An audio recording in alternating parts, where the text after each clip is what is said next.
Muy buenas tardes a todos, mi nombre es Pablo. Hoy estoy con mi compañero Anatoly y vamos a comentarles cómo tener una workstation segura con OpenBSD. La charla la trajimos separada en cuatro secciones. La primera sección está relacionada con lo que son los orígenes de OpenBSD. No solo desde cómo nació hasta las comunidades que tenemos al día de hoy, sino también un poco de cómo pasamos de una licencia restrictiva a una licencia libre, que es un poco la parte más que nos interesa en tocar este tema y que se conozca un poco más. Luego vamos a hablar un poco de lo que es la presentación de la comunidad BCDR, que un poco también es uno de los objetivos de este tema, que conozcan nuestra comunidad y sepamos lo que estamos haciendo y cómo. Y si se pueden unir, genial, también si les, son unas cosas que nos interesan mucho. Luego los voy a dejar con mi compañero Natalie, que ya va a avanzar con los últimos dos temas de la última mitad de la charla, las cuales van a ser por qué lo elegimos, por qué elegimos OpenBSD sobre otros sistemas operativos como un sistema lo más seguro posible. ¿Y cuáles son las ventajas que le dan en ese título según nosotros? ¿Y qué herramientas adicionales trae la propia herramienta que las otras no traen? Eh, bueno, se lo voy a dejar a mi compañero que los va a explicar muchísimo mejor ese punto. Y en la última fase va a ser lo que es la parte de las lecturas recomendadas, que para nosotros son recomendadas, que son un punto de partida para poder entender por qué BSD es como es, cuáles son realmente las ventajas un poco más en profundidad. Bueno, y para los que quieran iniciar también un poco de lo que es, bueno, por dónde lo agarrás y qué manual, por decirlo de alguna manera, se puede llegar a leer de la mejor manera para entender cómo funciona el sistema operativo como tal. Así que, sin más, vamos a arrancar. Para entender los orígenes de BSD tenemos que remontarnos al pasado, aproximadamente a 1970, 70, 75 por ahí, y ponernos en mente de que tenemos una empresa, en esa época existía que es AT&T, ya una empresa consolidada, la cual, entre otras cosas, tenía un sistema operativo que se llamaba Unix, el cual quería comercializar, pero bueno, por un tema de leyes antimonopolio no lo podía realizar. Entonces lo que hicieron fue dar ese sistema operativo a las diferentes universidades para que lo puedan utilizar y todo adaptarlo a las necesidades que ellas vayan teniendo. Tengamos en cuenta que una de las universidades más relevantes, o mejor dicho, de las que más influyó en todo lo que es el sistema, fue la Universidad de Berkeley, que comenzó siendo una universidad más que empezó a adaptar el código a ser la principal gestora de lo que eran actualizaciones y mejoras de la herramienta. La primera herramienta si yo no me recuerdo, para 1973 fue cuando obtuvieron su propia licencia de Unix y empezaron a experimentar con el sistema operativo. Entre otras cosas, se realizaron fueron se importaron diferentes herramientas que faltaban dentro de Unix, como por ejemplo el intérprete de Pascal, que en esa época era muy utilizado en la parte universitaria, y lo importaron y lo mejoraron de tal manera que era totalmente utilizable y funcionaba bárbaro dentro del sistema. Y entre otras largas, etcétera, que no quiero aburrirlos con los detalles. Y una de las cosas más interesantes que tuvieron fue que tuvieron que meterse a nivel del kernel de Unix y empezar a modificarlo, ya que algunas de las de hardware que tenían no era compatible con el mismo sistema operativo o era compatible pero que tenían unos cuellos de botella interesantes y lo hacían bastante tosco a la hora de utilizarlo. Estas mejoras que habían hecho en la Universidad de Berkeley se reflejó en el resto se fue expandiendo y las universidades le pidieron que le pasaran en sus versiones, que la verdad que esos cambios les iban a afectar, venir bastante bien a ellos. Así fue como en 1978 sale la primera versión de Berkeley Software Distribution, o BSD para los amigos, la cual contenía justamente el código de Unix más todas las mejoras que había implementado Berkeley. Esta primera tanda fue a pocas universidades, más que nada las que tenían una estrecha relación con Berkeley, y fue muy bien recibida. También algunas tuvieron algún feedback de las más universidades, puedes mejorar esto, me falla esto, veamos esto. Se dedicaron a hacer un montón de cambios y mejoras, y bueno, hasta que sacaron la versión 2 el año siguiente, debido a que, entre otras cosas, el sistema que de Unix ya está utilizando había quedado obsoleto. Tengamos en cuenta que para esa época no tenían sistemas de actualización como tenemos ahora, como el apt-get, el Joom y todas esas cosas que tenemos ahora, son muy bonitas y son excelentes para descargar actualizaciones, pero en esa época está un poco más difícil ese tema. Entonces tuvieron que hacer una nueva distribución y desplegarla. Esta vez fue a más universidades y como tuvo tan buena recepción, siguieron un par de años más sacando la versión la 3, la 4 y su primer, digamos, diferencia con Unix apareció cuando intentaron sacar la versión 5, más o menos en 1980-81, ya que para esa época AT&T estaba sacando su propio sistema operativo basado en Unix llamado System 5. Y lo que dijo justamente AT&T es, mira, no lo saques con ese número porque nosotros también estamos usando el mismo número y no queremos que se generen diferencias o conflictos entre los usuarios a la hora de elegir un sistema u otro o que se confundan. Bueno, un par de charlas más, un par de charlas menos, el resumen BSD siguió saliendo con su versión normal, pero igual salí con la versión 5, 6, 7 como venían haciendo, empezaron a sacar la versión 4.1. Bueno, así es como sale esta primera versión. Ah, ahora vamos a hablar un poquito de lo que son las mejoras, como dicen ahí en el slide. Esas son las cuatro mejoras más considerables o de real impacto que se realizaron desde BSD. Más que nada pusimos cuatro por no poner toda una lista y que sean 80 slides, porque eso sería horrible para este caso. Hay un montón más, estarían muy buenos, los invito a buscarlo o a consultarlos, eso también lo podemos darlos en la mano.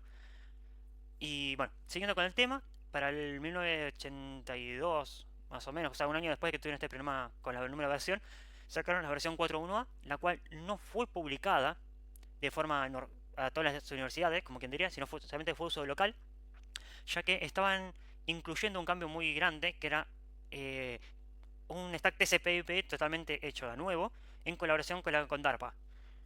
Eh, Justamente no lo como era un cambio tan grande y lo querían afinar y querían estar seguros de que funcionara todo como se debía, decidieron usarlo solamente de forma local hasta que estén cómodos y estén seguros de que funciona bien. Lo mismo pasó que a los meses sacaron la versión B de la 4.1, la cual incorporaba el nuevo sistema de archivos, el Fast File System o el FFS, o para los amigos el Barclay System File, justamente. Eh, bueno, una vez que estuvieron meses probando estos dos nuevos cambios, tengamos en cuenta que eran cambios muy grandes, sobre todo del sistema de archivo. Más que nada que el cambiar un sistema de archivo original de Unix al que ellos estaban proponiendo implicaba hacer una reinstalación del sistema operativo o una migración más costosa, por decirlo de una manera.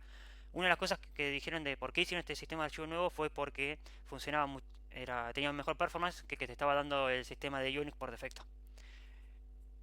La cuestión es que pasa el tiempo, sacan la versión C, que es la primera release, la cual se distribuye a una gran cantidad de universidades, no a todas, como para que se vayan adquiriendo y familiarizándose con los nuevos cambios que iban a venir en la próxima release como tal de BCD. Esta nueva release viene también cargada con estos dos nuevos cambios más otros que habían propuesto la Universidad de Berkeley y corrección de bugs, y la verdad que tuvo muy buena aceptación, no solo por las universidades que siempre lo están utilizando, sino por unas nuevas.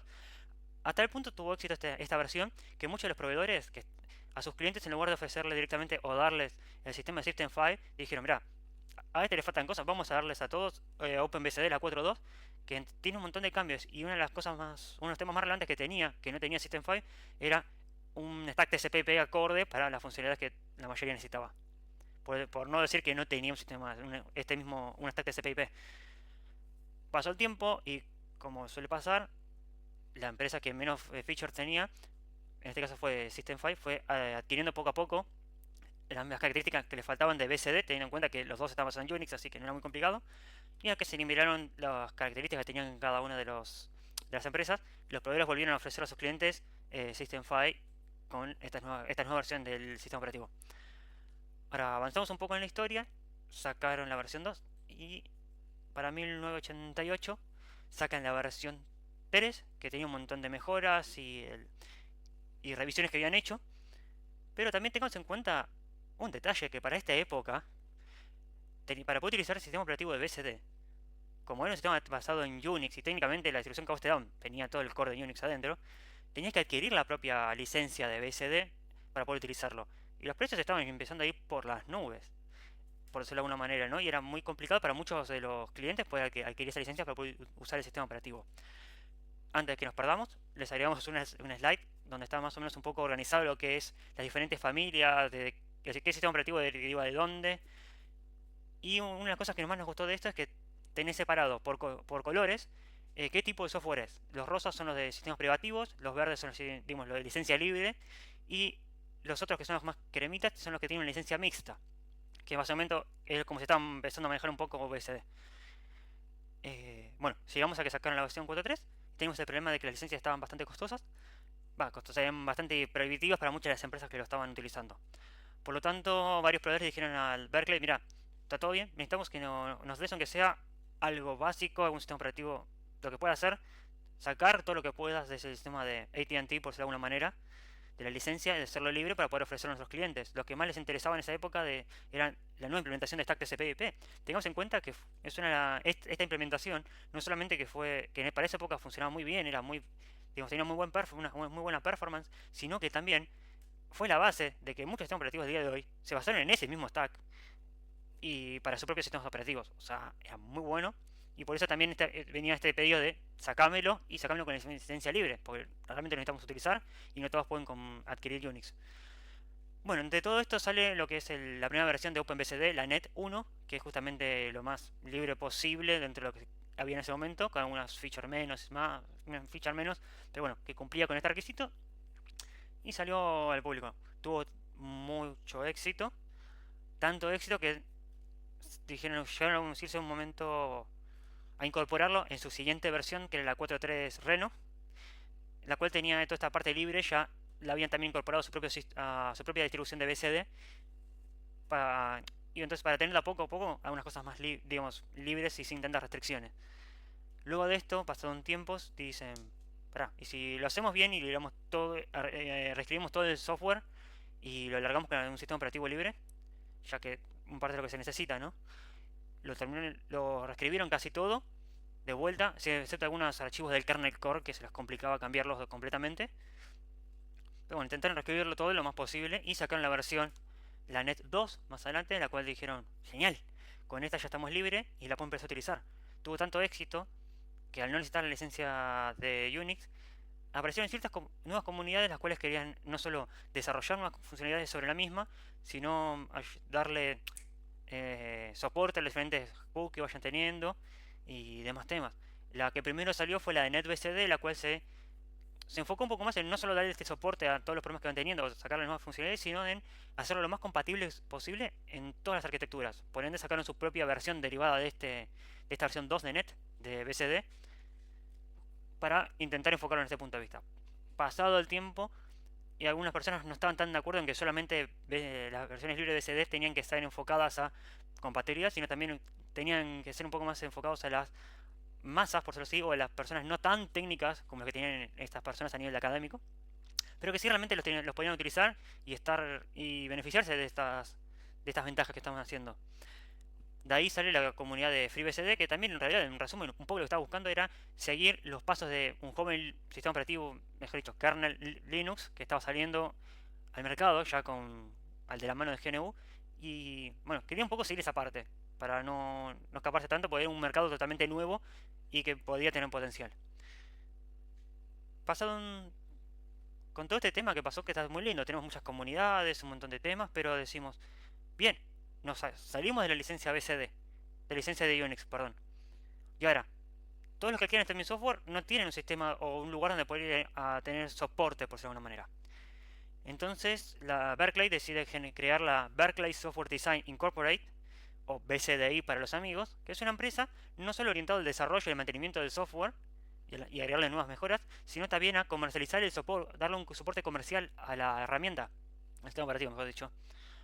La verdad que al principio fue todo muy, muy bien, empezaron con la parte de publicidad, empezaron a vender sus servicios y demás, hasta que volvió a aparecer AT&T y les dijo, pará, momento, por un lado, no podés utilizar Unix en el nombre, no te puedes publicitar con un sistema de Unix porque no lo sos, sin contar que al hacer eso y publicarlo como está, terminás quebrando unas cuantas normas de las licencias que habías aceptado a la hora de aceptar Unix. Entonces empezó digamos, una batalla legal entre que sí, que no, que está todo que está escrito, casi todo escrito de vuelta de cero, que tengo razón, que no. No los voy a aburrir con los detalles. Al final llegamos a 1994 y vamos a ver que se llegó a un acuerdo en el cual se comprometían la gente de Berkeley a reescribir un montón de los archivos que quedaban a medias, reescribirlos de tal forma que no quedara nada relacionado con AT&T. Otros tantos los tuvieron que desechar. Y otros cuantos ponerle digamos, los derechos de autor de AT&T. Un detalle a tener en cuenta. Como las leyes de monopolio todavía siguen dando vuelta, para poder comercializar su propio sistema operativo de System 5, AT&T lo que hizo fue crear una subsidiaria para poder mantener, desarrollar y comercializar este software, el cual se llamó Unix System Laboratories, USL, que en realidad fue la que le hizo toda esta demanda y toda esta movida a BCD. Una que lograron sacar todo esto, o sea, que llegaron a un acuerdo, por decirlo de alguna manera, Ah, un detalle no menor que me estaba olvidando. Entre todos los acuerdos que habían tomado las partes, BSD o Berkeley, mejor dicho, se tomó un montón de trabajo al hombro para poder acomodar todo el código, pero también del otro lado se comprometían a que si se hacían todos esos cambios, a partir del sistema operativo y todas las versiones que sigan y todo lo que o todos los sistemas operativos que se deriven del mismo, ellos se abstenían de iniciar cualquier acción legal contra los mismos. Así que con eso, oficialmente se quedan libres de todo lo que es la licencia de Unix y no tienen más inconveniente.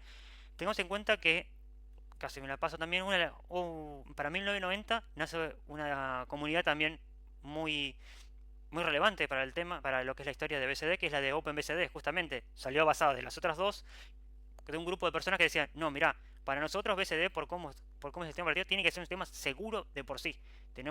Todo lo que vamos a hacer tenemos que primero basarlo en seguridad y después tanto en las funcionalidades del sistema operativo. Por eso, así que bueno, nació ahí un poco más tarde, pero bueno, como ven, muchas de las comunidades que hay al día de hoy fueron como saliendo de comunidades que ya preexistían debido a un grupo de personas que dijeron, bueno, mira, lo que estamos haciendo está bien, pero me parece que lo tenemos que enfocar para otro lado. En lugar de pelearse internamente y ver hasta dónde vamos y venimos, se fueron como separando en diferentes distribuciones y que cada uno, ahora, gracias a eso ahora tenemos la posibilidad de elegir, bueno, cuál es la que más se adapta hacia nuestro sistema. Volviendo al tema, en 1994 sacan la versión 4.4 Lite, con todos estos cambios que habían hecho para que la OSL se quede tranquila, contenta y no lo moleste más. Y el resto de ese año, hasta creo que finales del 95, todos los ingresos que fueron teniendo de esta nueva empresa que había generado Berkeley fueron destinados al arreglo de los bugs que se fueron reportando por los usuarios o los que ellos mismos encontraban, algunas mejoras que quedaban pendientes y al final el sistema operativo lo más posible hasta que el nivel de errores sea el mínimo aceptable como para decir, bueno, no tengo que tocar más. O sea que al final desde el 95, finales, creo que fue a mitad, no me acuerdo si fue en mayo, junio, por ahí. Sacan la Release 2 de la versión 4.4 Lite y es una versión, digamos, con la que se finaliza el soporte de BSD, el original, por decirlo de alguna manera. Una de las cosas que tuvieron que hacer en base a esta nueva salida de esta versión, que es la versión libre por completo, todas las comunidades que habían empezado a hacer su propia distribución basada en BSD, tuvieron que correr de lado todo lo que habían hecho, bajarse el nuevo sistema BSD, meter todos sus cambios y después volver a distribuirlo, para que así no tengan problemas, digamos, legales en el futuro o malos entendidos. Con esto les cierro la breve historia de BSD. Intenté justamente no andar en muchos detalles para no extenderlo demasiado. Bueno, y ahora vamos a pensar un poco lo que es la comunidad de BSD. La realidad es que nosotros somos un grupo de personas que nos apasionan el sistema operativo, nos encanta. Cada uno tiene su preferencia por diferentes sabores. Algunos gustan más OpenBSD, otros NetBSD, pero todos congeniamos en que nos gustan BSD. Digamos que originalmente nos juntamos la mayoría en las Sandwich Birras, que es las charlas o las meetups que organizan la gente de CISARMY. Y siempre nos juntamos y tenemos charlando de los mismos temas. O sea, algún tema de BCD, algo nuevo que encontramos, o algún tema que no sabíamos, o alguien nuevo que quería aprender y venía y nos consultaban un poco. Y terminamos, cerveza va, cerveza viene, y dijimos, che, ¿por qué no hacemos nuestra propia juntada? Y ya que hablamos siempre de lo mismo, bueno, hagámoslo en nuestras juntadas y bueno, y el que quiera venga. Y dijo, bueno, dale. Y básicamente esa fue toda la organización que tuvimos para las primeras juntadas. Y sí, pues no necesitamos más. Éramos gente que nos queríamos juntar. Sí, necesitamos alguna que otra cerveza entre medio, sobre todo las primeras veces, pero bueno, empezamos a juntarnos. Y una cosa que hicimos a cada tanto se transformó en algo mensual, que nos veníamos juntando todos los jueves de cada mes, que lamentablemente lo tuvimos que suspender por temas de público conocimiento. Lo mismo que hacemos hackathon, o los organizábamos, que los vamos a volver a organizar apenas podamos, donde justamente nos juntábamos de una forma un poco más seria a tocar diferentes temas más complejos o intentar entender cómo funciona alguna tecnología puntualmente. Nuestras charlas, nuestras juntadas o meetups también hacían a las veces, muchas veces, de presentación para los nuevos miembros que se quieren unir al grupo, o mismo para si querías hacer como Install Fest, como quien diría, donde podías venir y te ayudamos a hacer lo que era tu primera instalación de sistema operativo y dar los primeros pasos. Más de una vez se terminaba transformando, siempre se da alguna charla espontánea, por decirlo de alguna manera, que empezamos hablando de un tema u otro, alguno que realmente sabía un montón de ese tema puntual, empezaba a dar una mini charla explicándonos sobre ese tema. Así que eso es bastante interesante. Bueno, ahí les dejamos unos nombres de algunos de los que estuvieron participando en lo que es en esta creación de esta comunidad. Somos una comunidad totalmente abierta, sin fines de lucro, y la verdad es que no tenemos ninguna jerarquía en cuanto a posiciones, niveles y demás. Acá el que viene quiere participar, participa.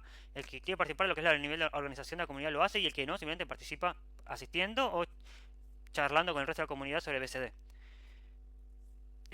Bueno, cualquier cosa, si alguno se está interesado en sumarse o arrimarse un poco a nuestros canales de comunicación para ver qué pasa, o meterse, o si ya sos un viejo veterano en lo que es la comunidad, sumarte, que también vas a encontrar un montón de gente que sabe y o que está aprendiendo. Pero bueno, la gracia un poco es también darnos una mano. Tengamos en cuenta que de nuestro lado muchas veces nos pasaba que no había tanto soporte a nivel de, digamos, en español, que nos facilitara mucho el tema de comunicarnos o ver, mira, me pasa esto, lo otro. Era mucho más fácil, la realidad, hacerlo en tu propio idioma que con alguien de afuera en otro idioma que no lo puedas llegar a ver. Bueno, les dejo el código QR o nuestro enlace a Telegram, que básicamente nos buscan por arroba bcdar y aparece. Y así que bueno, espero que se sumen, y lo más importante de todo esto es aprender y divertirnos. Así que no los dejo con Anatoly para que puedan avanzar con lo que es la charla. Muchas gracias por su atención. Hasta luego.